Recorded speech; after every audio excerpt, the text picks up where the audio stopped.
तो कैसे हैं? उम्मीद होगा स्वस्थ और अच्छे मस्त होंगे। प्यारे बच्चों, आज हम लोग क्लास 10th मैथ का पेपर हल करने वाले हैं, ठीक है।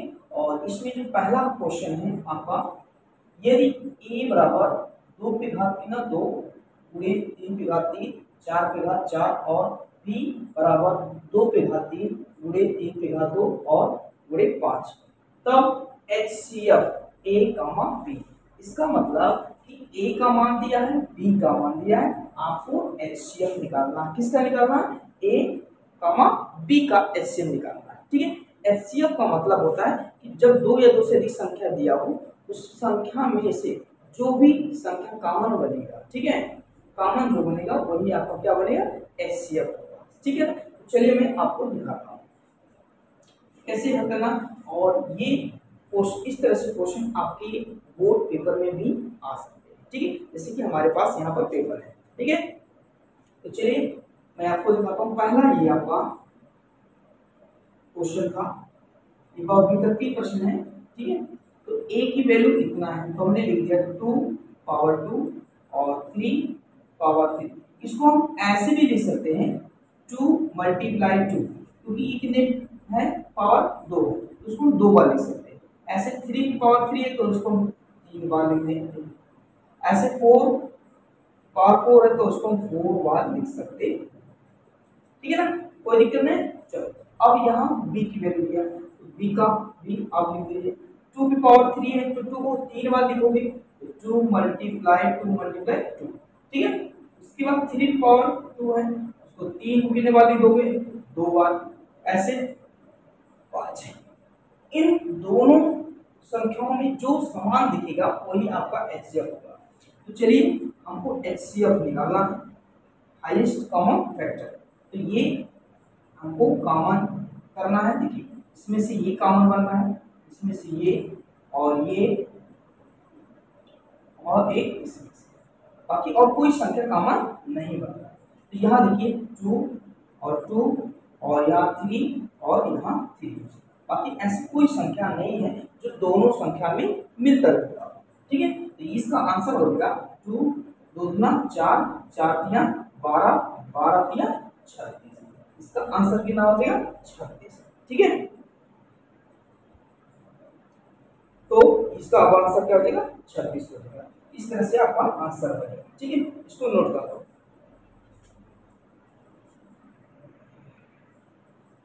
ठीक है, हो गया। चलिए अब हम क्या करेंगे, थोड़ा सा क्वेश्चन को बढ़ा देते हैं, ठीक है। कैसे? जैसे यहाँ पर कितना है? 4 पावर 5, 4 पावर 4, यदि मैं यहाँ 4 के स्थान पे मैं कितना कर दे रहा हूँ? 5, ठीक है। तो यहाँ 5 को कितने बार लिखना है आपको? 4 बार लिखना है। तो यहाँ आप क्या कर दीजिएगा?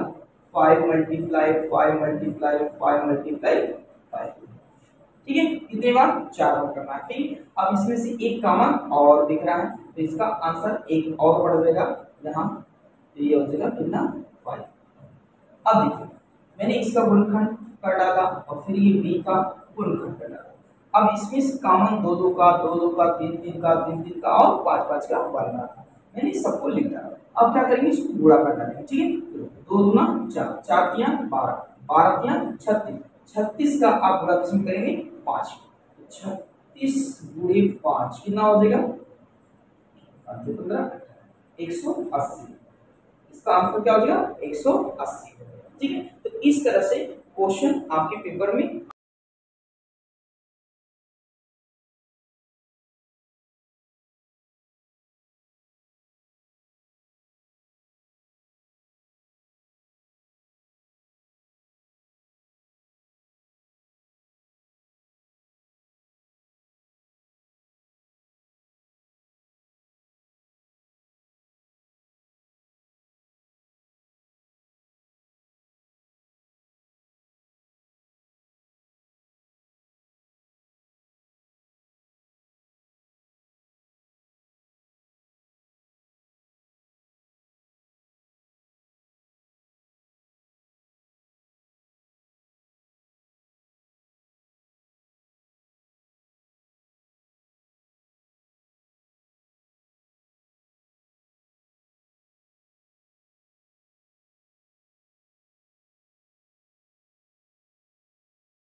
अभाज्य गुणनखंड कैसे हम पता लगाएंगे कि इसका आंसर क्या हो सकता है।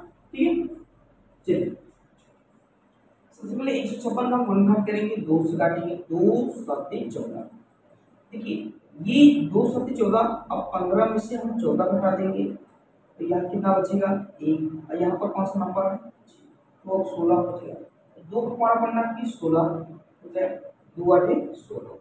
अब 2 से काटेंगे, 2 3 6 बचेगा, 1 बचेगा, 2 9 18। अब ये 39 आ गया, 39 तो 2 से नहीं कटेगा क्योंकि ये एक विषम संख्या, ये लास्ट की संख्या देख लेंगे तो पता लग जाएगा कि ये सम है कि विषम। जो 2 से विभाजित हो जाती है, जो संख्या 2 से पूर्ण रूप से विभाजित हो जाती है, जिसका शेषफल 0 हो जाता है, वो सम संख्या होती है। अब ये 2 से भाग देंगे तो ये विभाजित नहीं होगा, मतलब इसका शेषफल 0 नहीं होगा, इसलिए ये सम संख्या नहीं होगा, तब विषम होगा। तो हम 3 से डिवाइड करेंगे, पहले छोटे नंबर से ही काटते हैं। तो ये हो जाएगा 3 से 3 कम 3 3 3 का 9। अब ये 13 जो है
जो ये तीसरा क्वेश्चन है, निम्न में से कौन सा सहवास संख्याओं का युग्म है।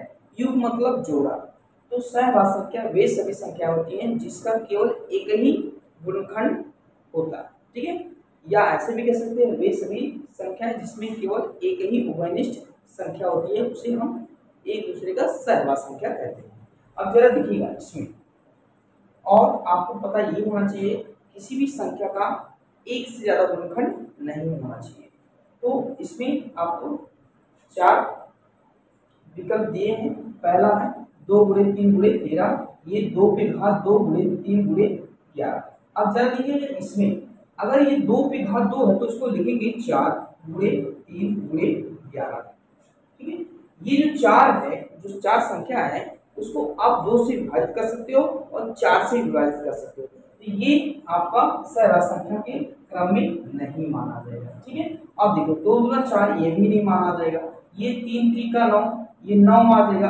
तो जब 9 आएगा वो 9 से भी तो विभाजित होगा और 3 से विभाजित होगा, इसलिए ये युग्म नहीं बन सकता है। लेकिन ये देखिए 2 और 3 और 13 है, तो ये 2 और 3 और 13 जो हैं ये आपका आंसर होगा। सच आभाज्य संख्याओं का युग्म आपको यही माना जाएगा। ठीक है, ये तीनों नहीं माने जाएंगे। ठीक है, चलिए अगला क्वेश्चन है ये 15 18 24 का लास्ट का क्या होगा। पहला जो दिया हुआ है विकल्प 90, दूसरा 240 120 360 दिया है। कुछ करना नहीं है बच्चों, सबसे पहले आपको एलसीएम निकाल लेना है। क्या निकालना है ना, एलसीएम निकालना है। ठीक है, चलिए हम आपको एलसीएम करके दिखाते हैं।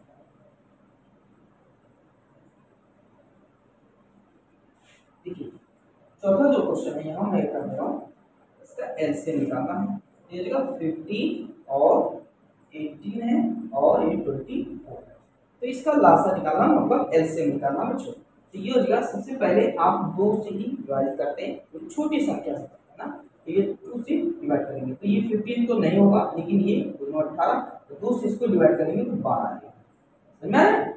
चलो अब 2 से इसको काटेंगे 15 हो जाएगा, और ये 9 और 2 6 12 हो जाएगा। जब तक ये 2 से कटेगा तब तक काटते जाएंगे, तो ये भी नहीं कटेगा, फिर से नहीं कटेगा, फिर से ये भी नहीं कटेगा क्योंकि 9 विषम संख्या, तीन 6 कटेगा 2 से, तो 2 दिया 6। अब देखिए जितनी भी नीचे संख्याएं हैं वो सब विषम है, इसलिए 2 से नहीं होगा तो वो 3 से होगा। 3 25 15, 3 त्रिका 9, 3 एकम 3। और फिर ये 3 से कटेगा तो ये 5 फिर नहीं कटेगा, 3 एकम 3 और यहाँ 1 और 5 एकम 5। ठीक है, अब इसका मैंने क्या कर दिया, गुणनखंड कर डाला। अब गुणनखंड करने के बाद अब जरा देखिएगा, इसका हमको एलसीएम निकालना है। एलसीएम क्या करेंगे, जो संख्या आया इधर इसको बोलते हैं आवास संख्या। तो ये हो जाएगा 2 गुणे 2 गुणे 3 गुणे 3 गुणे 5, 2 गुणे 2 गुणे 2 और 3 गुणे 3 गुणे 5। अब इसका क्या कर देंगे, पूरा कर डालेंगे। 2 दूना 4, 4 दूना 8, 2 दूना 4, 4 दूना 8, 8 3 24, 24 तिया 72, 24 तिया क्या हो जाएगा 72 और गुणे ये जो 5 बचा हुआ है इसका गुणनखंड डालिए, तो ये 5 दूना 10 हो जाएगा, हासिल 5 से 35, 1 36। इसका आंसर कितना आ जाएगा 360। ये आपका डी वाला आंसर माना जाएगा। ठीक है, इसको नोट